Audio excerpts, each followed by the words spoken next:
அந்த ஆத்தங்கரைக்கு சொல்லிவிடாதே, அங்கு அலைகள் எல்லாம் அழுவுமடா. அந்த பண்ணக்காட்டுக்கு சொல்லிவிடாதே, அந்த பசுக்கள் எல்லாம் கதறுமடா.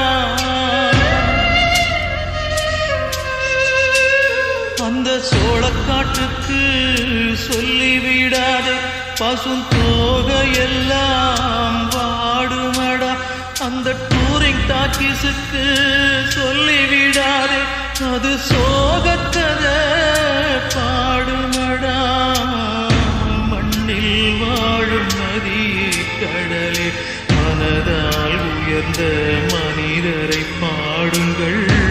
இன்னும் ஒரு ஜென்மம் இவர்கள் பூமியில் பிறந்திட சாமியை கேளுங்கள். சொந்தம் கொண்டு